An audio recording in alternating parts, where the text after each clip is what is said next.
ठीक है, तो हम लोग गिब्स एनर्जी जो बताया गया था उसके बारे में, उससे हमको क्या क्या इंफॉर्मेशन मिलता है। ठीक है ना, गिब्स एनर्जी एंड स्पॉन्टेनिटी पढ़े तो उस अब जो उसमें रिलेशन आया हमारा क्या है, गिब्स हेल्महोल्ट्ज इक्वेशन आया delta G equal to delta H minus T delta S. तो यहाँ पर डेल्टा एच क्या है, टोटल चेंज इन एनर्जी, मतलब जिसको हम लोग इंथैल्पी बोलते हैं। जब कोई रिएक्शन होता है उसमें टोटल चेंज इन एनर्जी जो होता है उसको हम लोग बोलते हैं डेल्टा एच, जिसको हम लोग इंथैल्पी बोलते हैं। और डेल्टा जी हो गया free energy, Gibbs energy free energy, और टी डेल्टा एच जो है ये भी एनर्जी ही है, समझ गए। लेकिन ये वेस्ट एनर्जी है। जैसे हम लाइट जलाते हैं तो बल्ब का काम है लाइट देना, तो वो यूजफुल वर्क हो रहा है। लेकिन बल्ब जो है हीट हॉट हो जाता है, बल्ब हॉट होता है कि नहीं, गर्म हो जाता है ना, तो वो वेस्ट ना हुआ। हमको क्या चाहिए, लाइट चाहिए ना, लेकिन वहाँ पर हीट एनर्जी भी दे दिया, उसकी तो ज़रूरत नहीं है। जब ये फैन को हम मूव कराते हैं गर्मी के मौसम में, जब ये फैन रोटेट होता है तो हमको क्या चाहिए, इससे हवा चाहिए, हाँ, लेकिन फैन का बॉडी हॉट हो जाता है, फैन का बॉडी हॉट हो जाता है, तो एनर्जी वेस्ट एनर्जी हुआ ना। ये वही सब है वेस्ट एनर्जी। यूजफुल एनर्जी क्या हुआ, जो चाहिए वो हमको दे रहा है, तो वो यूजफुल एनर्जी हुआ। तो ये जो डेल्टा जी है ना, सिर्फ यूजफुल एनर्जी को कंसीडर करता है, वेस्ट एनर्जी को कंसीडर, मतलब एक्चुअल जो वर्क होना चाहिए उस वर्क में एक्चुअली कितना एनर्जी कंज्यूम हुआ वो फ्री एनर्जी कहलाता है, उसको गिब्स एनर्जी बोलते हैं, जिसको हम लोग डेल्टा जी से डिनोट करते हैं। ठीक है ना।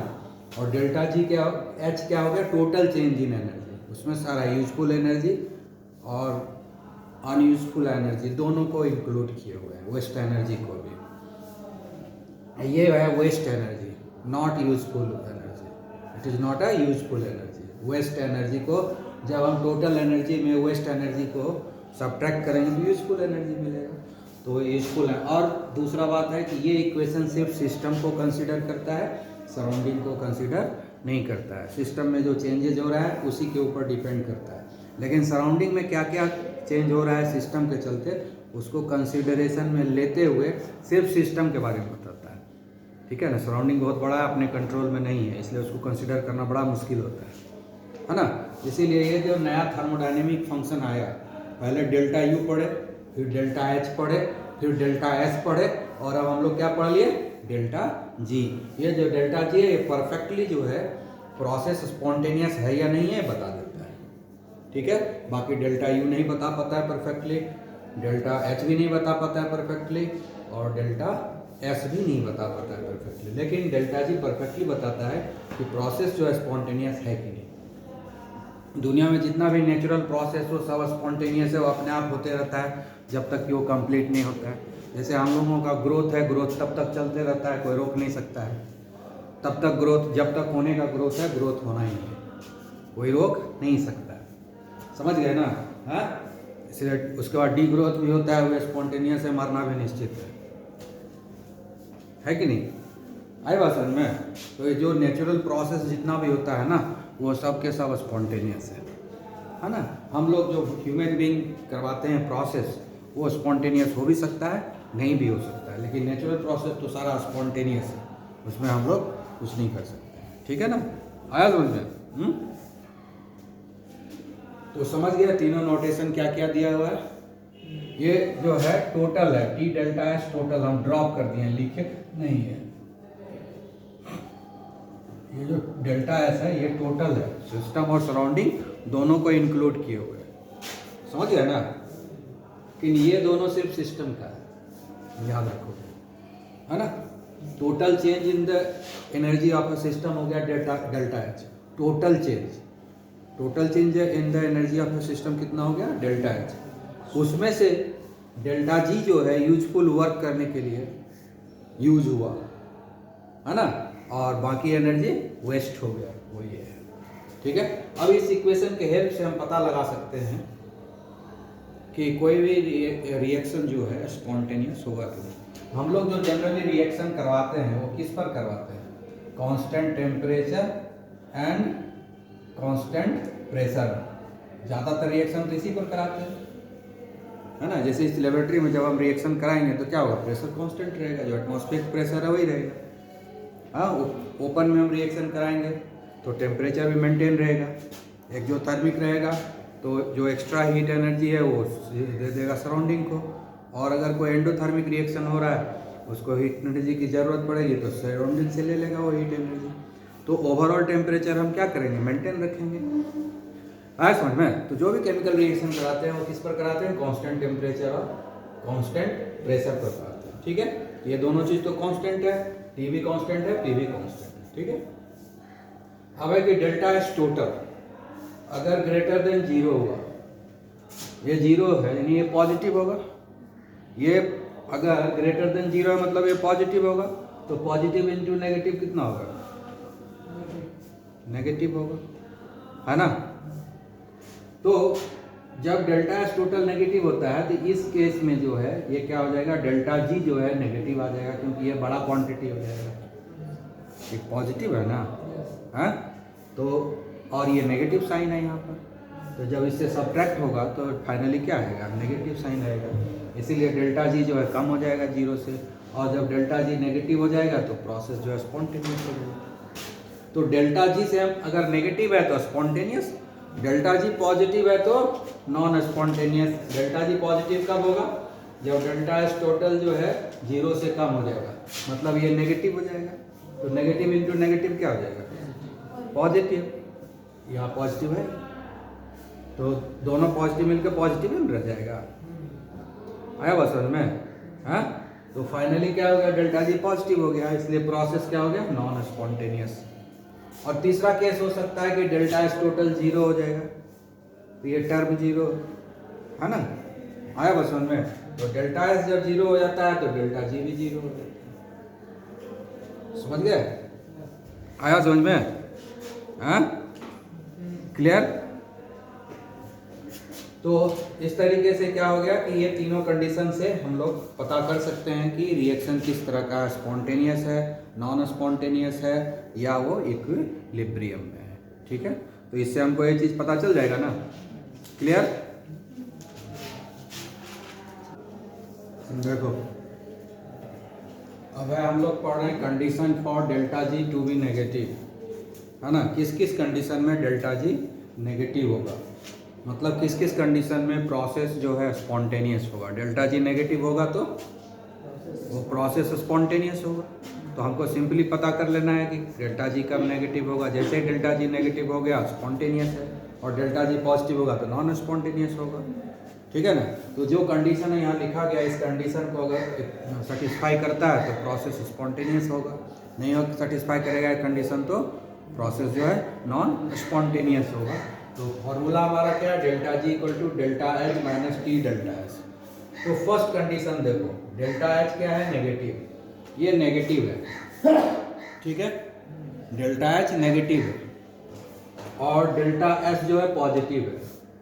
तो डेल्टा एच पॉजिटिव है तो ये ओवरऑल नेगेटिव ही रह जाएगा, क्योंकि यहाँ नेगेटिव साइन है और ये पॉजिटिव है, तो ओवरऑल ये नेगेटिव रह जाएगा, क्योंकि नेगेटिव इंटू पॉजिटिव नेगेटिव रहेगा। और डेल्टा एच नेगेटिव है तो नेगेटिव और नेगेटिव आपस में जुड़ता है और साइन इसका नेगेटिव होता है। तो मैथमेटिकली क्या हो गया, डेल्टा जी नेगेटिव। तो अगर डेल्टा एच नेगेटिव है और डेल्टा एस पॉजिटिव है तो प्रोसेस क्या होगा, स्पॉन्टेनियस होगा, क्योंकि जो डेल्टा जी है वो नेगेटिव है। समझ में आ गया। तो अगर कोई क्वेश्चन में पूछेगा तो हम चेक करेंगे कि डेल्टा जी का क्या, डेल्टा एस क्या है, पॉजिटिव है या नहीं, डेल्टा एच नेगेटिव है या नहीं। अगर ये दोनों कॉम्बिनेशन हमको मिलता है किसी प्रोसेस में तो हम समझ जाएंगे कि वो प्रोसेस स्पॉन्टेनियस होगा। समझ गए। दूसरा केस देखेंगे, अगर मान लो कि डेल्टा एच पॉजिटिव हो गया, ये पॉजिटिव हो गया, ठीक है, यानी यहाँ नेगेटिव साइन नहीं होगा, ठीक है, और डेल्टा एस भी पॉजिटिव हो गया, ये भी पॉजिटिव हो गया, ये भी पॉजिटिव हो गया। अब दोनों पॉजिटिव हो गया, तो ये पॉजिटिव है तो ये तो नेगेटिव ही रहेगा, लेकिन ये पॉजिटिव है।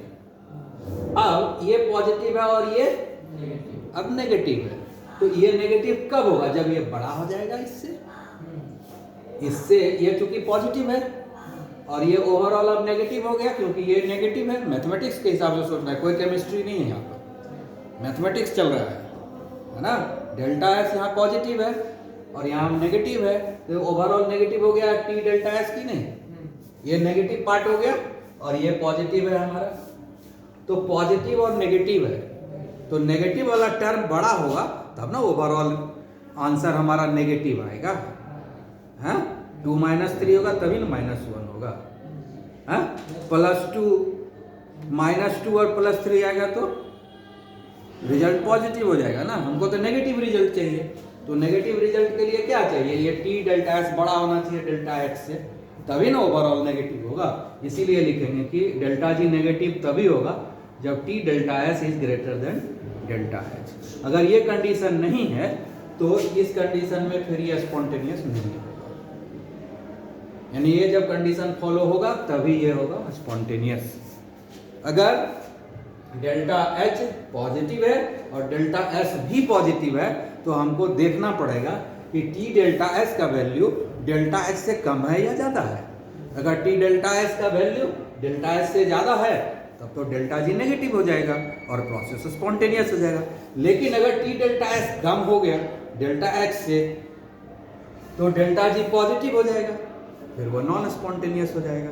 यानी जो कंडीशन दिया हुआ है कंडीशन में स्पॉन्टेनियस है, इसका उल्टा कंडीशन होगा तो नॉन स्पॉन्टेनियस हो जाएगा। नॉन स्पॉन्टेनियस वाला हम लिखे ही नहीं है क्योंकि सिंपल है कि ये कंडीशन सेटिस्फाई नहीं है तो स्पॉन्टेनियस नहीं है, इसका मतलब वो नॉन स्पॉन्टेनियस है।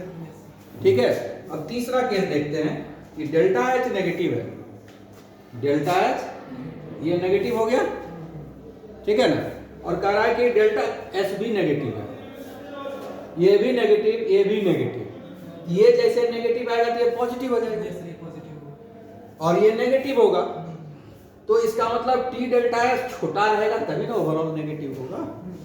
टी डेल्टा, क्योंकि टी डेल्टा एस अब पॉजिटिव हो गया क्योंकि डेल्टा एस यहाँ पर नेगेटिव है, तो नेगेटिव इंटू नेगेटिव पॉजिटिव हो गया टी डेल्टा एस।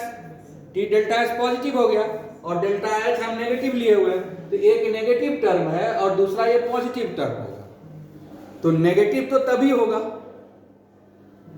जब नेगेटिव वाला बड़ा हो, यानी डेल्टा एच का वैल्यू बड़ा हो टी डेल्टा एच से, तभी ना नेगेटिव होगा। तो इसलिए कंडीशन दी है delta H greater than T delta H. तो डेल्टा एच जब बड़ा होगा क्योंकि टी डेल्टा एच क्या है, पॉजिटिव हो चुका है ना इस केस में, तो ये जब नेगेटिव हो जाएगा, ये नेगेटिव है तो नेगेटिव ओवरऑल तभी होगा जब ये छोटा होगा। आया बात समझ में? मैथमेटिक्स देख रहे हो ना, तो जब नेगेटिव आ गया डेल्टा जी तो प्रोसेस क्या हो गया, स्पॉन्टेनियस। और अगर ये उल्टा हो जाए, डेल्टा एच छोटा हो जाए और ये बड़ा हो जाए, तब ये हो जाएगा पॉजिटिव, तो हो जाएगा प्रोसेस नॉन स्पॉन्टेनियस। समझ में आई बात? हाँ, तो कैसे हम स्पॉन्टेनिटी का करते हैं, क्राइटेरिया है ये। और फिर नेक्स्ट पीरियड में हम लोग पढ़ेंगे कि ये जो टी का वैल्यू है ना, इससे भी फर्क पड़ता है स्पॉन्टेनिटी डेल्टा जी के वैल्यू में। अभी तो हम लोग खाली देखे इसका और इसका वैल्यू से, इसको कंसीडर अभी तक नहीं किए। ठीक है, नेक्स्ट पीरियड में हम लोग टी से देखेंगे कि उसके चलते डेल्टा जी के वैल्यू में क्या क्या फर्क पड़ता है। ठीक है, इसका भी इम्पैक्ट पड़ता है, कम है लेकिन है इसका भी कुछ कंडीशन है। ठीक है ना, नेक्स्ट वो पढ़ेंगे। ओके।